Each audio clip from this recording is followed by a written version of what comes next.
Cuaderno de un simbólogo. Apuntes sobre ritos, mitos y leyendas.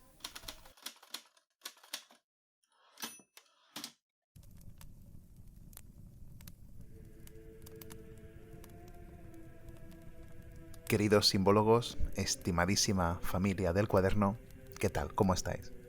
Yo, la verdad, como siempre, feliz.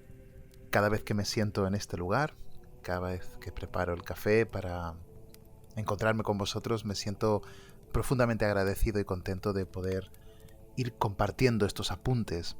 Todas estas cuestiones que, como digo, son solamente herramientas, por ahora son instrumentos que podemos ir empleando para acercarnos a la cuestión simbólica, para acercarnos al repertorio de imágenes, de danzas, de textos que tratan simbólicamente de comunicarnos la verdad. Lo hacen a través del símbolo. Ese es el núcleo de estos apuntes. Y en esta página del cuaderno vamos a entrar en algo un poco más concreto ya. Porque si recordáis, en la última página del cuaderno, pues estuvimos buscando una definición válida, universal, una definición perenne de lo que es el arte. Y encontramos que arte es la manera perfecta de hacer las cosas. De modo que asumimos que cualquier cosa hecha bien es una obra de arte, porque el arte la ha hecho. Recuerdo que una vez hablaba con un amigo farmacéutico, un señor ya jubilado hace tiempo, pero que fue un farmacéutico de estos de la vieja escuela, y me decía que muchas veces cuando tenía que elaborar una receta de un medicamento, estaban allí los ingredientes, los componentes diversos, las cantidades, y luego decía la receta, mézclese según arte. Como diciendo, usted ya sabe cómo lo tiene que hacer, usted lo sabe hacer bien, usted es un farmacéutico, mézclelo según arte. Y me pareció un ejemplo maravilloso de lo que es el arte en el sentido tradicional. El arte es hacer las cosas bien. El arte es hacer las cosas de manera perfecta, por eso imita a la naturaleza y por eso decíamos que tiene más que ver con la retórica que con la estética. Porque la retórica al final es comunicar bien, expresar de la mejor manera el mensaje. Y un arte que no expresa bien, un arte que es extraño, un arte que no cumple la función comunicativa, un arte que es más bien una distorsión, un obstáculo, un problema, pues entonces no es algo interesante desde el punto de vista de la definición de arte que hemos dado, que es la forma tradicional de definirlo. Alguien se podrá preguntar si en medio de todo esto la belleza es algo imprescindible, porque parece que algo así dijimos. Y sí, claro, cuando la forma y la función van de la mano, la belleza aflora.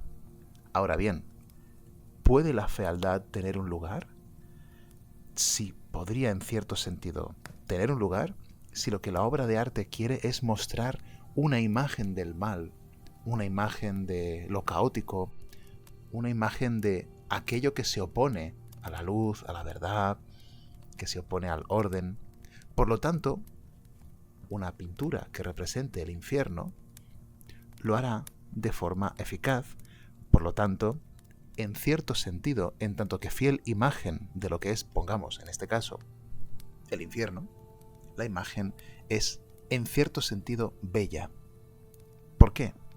Porque la forma y la función van juntas.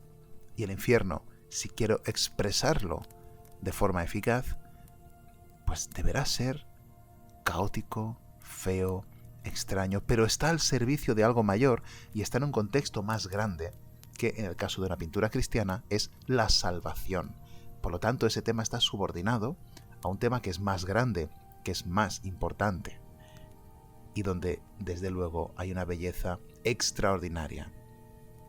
No sé si esto es totalmente comprensible y sencillo de asumir en un contexto como el nuestro. Por eso creo que hoy haríamos muy bien en entrar en un caso concreto de obra de arte plástico, arte pictórico, y me parece que los iconos de la iglesia cristiana oriental, de las diferentes iglesias ortodoxas, son una de las formas más eficaces para ayudarnos a entender qué es esto del arte, la belleza, la retórica, la comunicación y tantos otros temas que van de la mano de la simbología, del arte tradicional y de esa capacidad humana de comunicar los mundos invisibles. De todo esto vamos a hablar hoy. Los iconos de las iglesias ortodoxas son posiblemente el ejemplo más elevado y a la vez más profundo del arte sagrado cristiano.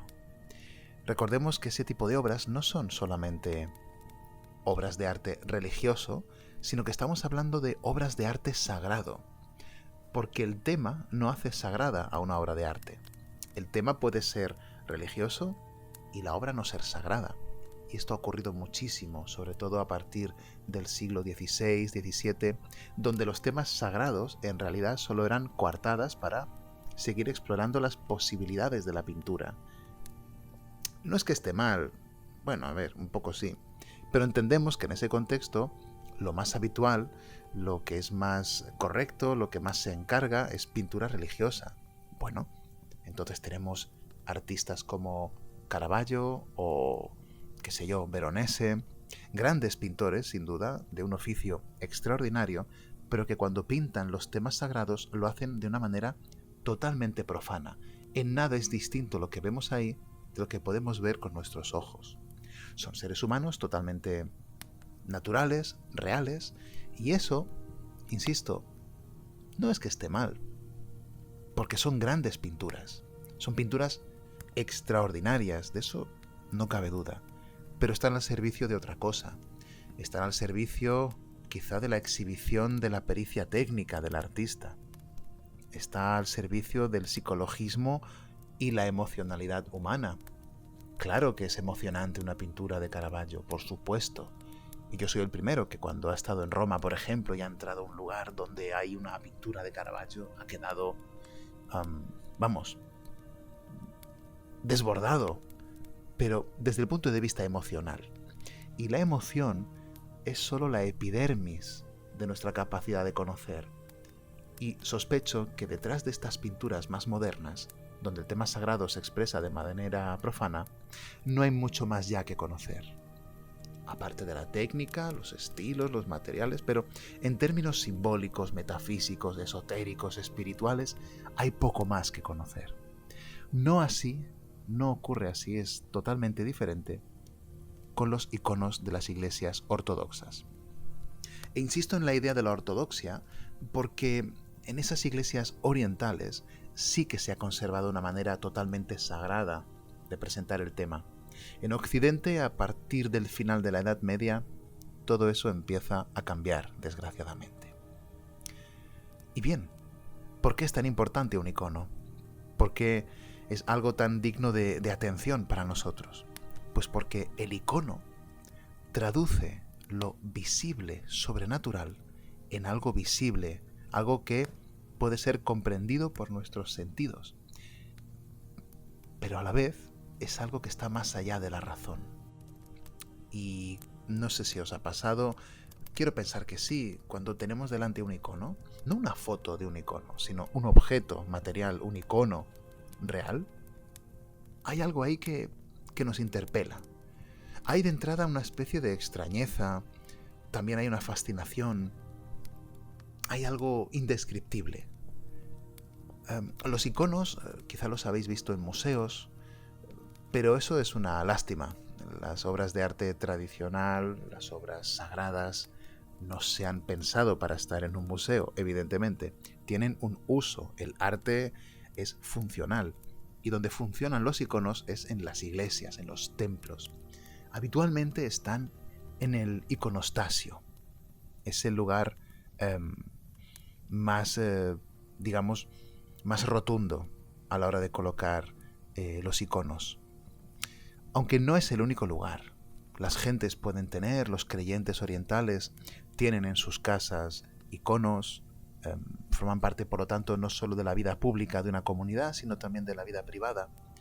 Y en una casa puede ser el punto de acogida para la oración familiar o personal. Pero como decía, lo más normal es que estén colocados en el iconostasio, ¿eh?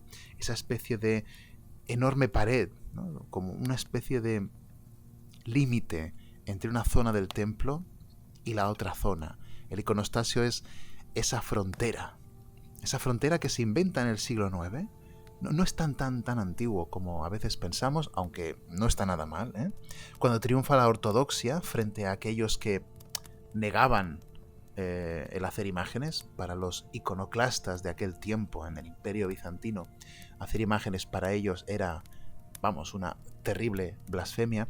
Pero cuando triunfan los iconódulos, los que están a favor de la veneración de las imágenes, no de la adoración, sino la veneración de las imágenes, pues aparece el iconostasio, ¿eh? Esta especie de pared o biombo que separa el santuario, es decir, la parte oriental, la parte este, queda separada por este gran biombo de la nave del templo, la parte, digamos, más occidental. El altar, evidentemente, queda detrás del iconostasio. Los fieles en la iglesia ortodoxa no pueden ver el altar, no pueden ver lo que sucede en el altar. Por lo tanto, detrás del iconostasio es donde sucede el misterio que no se puede ver. Iconostasio quiere decir exposición de iconos, porque allí literalmente se colocan los iconos. Y además se hace de un orden, siguiendo un orden especial, ¿eh? No hay ninguna de las imágenes de los iconos que estén colocadas ahí de forma azarosa. Hay reglas súper precisas. Quizá algún día podamos hablar de esas reglas, de cómo se distribuyen los temas en un iconostasio, pero en todo caso lo interesante, y si tenéis ocasión de ir a una iglesia oriental, pensad en todo esto, tenedlo presente. El iconostasio es algo así como el confín entre el mundo visible y el invisible. De algún modo el icono mismo ya es eso. El iconostasio es una frontera que podemos equiparar, siguiendo cierta teología, que podemos equiparar a una tiniebla, una bruma que persigue esa bruma. ¿Cuál es su función? ¿Impedirnos ver la verdad que se manifiesta en el altar que está ahí delante? No, ese no es el abordaje más adecuado. Esa tiniebla lo que hace es proteger las miradas no preparadas, las miradas humanas, las miradas meramente humanas, de la visión de lo divino. Y esa frontera está constituida por santos, por ángeles, y ellos hacen, de algún modo, posible esa bruma para proteger nuestros ojos. El iconostasio, de hecho, son los propios santos que están ahí delante.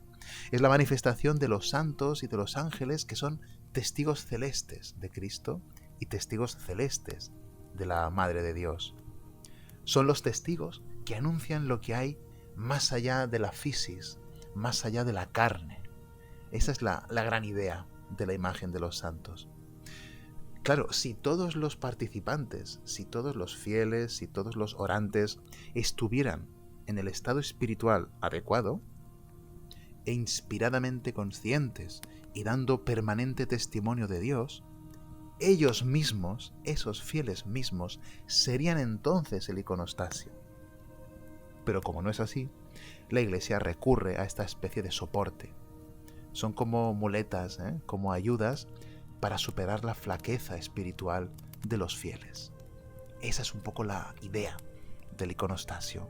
No la de impedir ver algo, sino ayudarte a que entiendas el valor de lo que está ocurriendo allí y que de entrada no puedes ver. Y si lo puedes hacer, entonces tú eres el iconostasio o tú eres el icono, lo cual nos lleva a regiones extremadamente profundas en las que no voy a entrar, no puedo entrar ahora porque hay otras cuestiones que os quiero contar antes sobre estas obras de arte sagrado. Los iconos hacen evidentes las verdades espirituales, las fija materialmente. Por lo tanto, esta muleta material necesaria, hay que señalarlo bien, no esconde nada a los fieles. Recordad que lo que está haciendo es señalar los misterios del altar. Abre las puertas del mundo que la torpeza espiritual impide ver. Para ello, los diferentes iconos se valen de un tipo de representación muy concreto. Muy concreto. Para eso vamos a dejar de momento el iconostasio para tratar directamente del otro asunto importante que nos convoca en esta página del cuaderno, que es la teología del icono y sus características. Recordad que ante una imagen, ante un icon, ante un icono, ante los personajes, las figuras que vemos allí, en realidad no se representa el personaje según su aspecto que tuvo en la historia, en el mundo. Un aspecto que, por cierto, nunca podríamos conocer del todo, no se podría conocer históricamente, no sabemos cómo eran los santos, no hay manera de saberlo.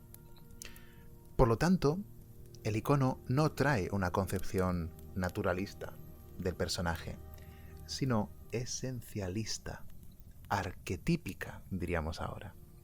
El arte sagrado busca siempre ir más allá de las apariencias para alcanzar la esencia del objeto, o por lo menos adivinarla. Sin embargo, como decíamos, a partir de los finales de la Edad Media occidental, Cristo, la Virgen, los santos, etc., los profetas también, etc., son representados tal y como eran en la tierra, o tal y como imaginamos que podrían ser dentro de la historia terrenal, que es lo que tenemos en las pinturas de buena parte del Renacimiento, del Barroco y posteriores. Es decir, se representan según el cuerpo mortal. Y esa no es la idea que el icono quiere traernos, porque el icono representa, nos vuelve a presentar a la figura bajo una luz diferente, no la luz física del sol. Las figuras del icono participan de otra luz, la luz que preexistía antes de la caída. Los iconos nos muestran figuras que están bañadas por la luz increada. La figura humana entonces, claro, aparece liberada de las leyes de la materia, del tiempo y del espacio, o por lo menos de este tiempo, de este espacio y de esta materia. Pero a pesar de todo, sigue siendo figura humana lo que tenemos ahí. Es la figura humana reducida a sus formas y propiedades esenciales y originales. Por eso sigue siendo figura humana, por eso seguimos reconociendo lo que hay allí, delante, en ese icono. Y más concretamente, ¿qué es lo que hay delante? De verdad, ¿qué es? Pues la imagen verdadera, la imagen auténtica. Hay una leyenda que explica esto muy bien. Hay una leyenda que lo deja todo esto bastante claro. Trata sobre Juan, el apóstol. Es un libro del siglo II, es un libro considerado pues apócrifo, pero bueno, son los hechos apócrifos de Juan, pero es de esos relatos que forman parte de la tradición. Es un texto del siglo II que nos cuenta que un discípulo de Juan, cuando ya Cristo ha resucitado y ha ascendido a los cielos, un discípulo de Juan que se llamaba Licomedes, por devoción a su maestro Juan, encargó un retrato y lo puso en su hogar y le colocó alrededor algunas flores, velas. Y el apóstol, cuando llega a su casa, el discípulo lo recibe y dice: maestro, he encargado un retrato vuestro para que estéis presente aquí en nuestra casa cuando no nos podéis visitar. Y entonces Juan mira la imagen y dice: pero ese no soy yo. Y asumimos que lo que el relato nos dice es que era una pintura como de retrato, ¿no? Como por ejemplo las que están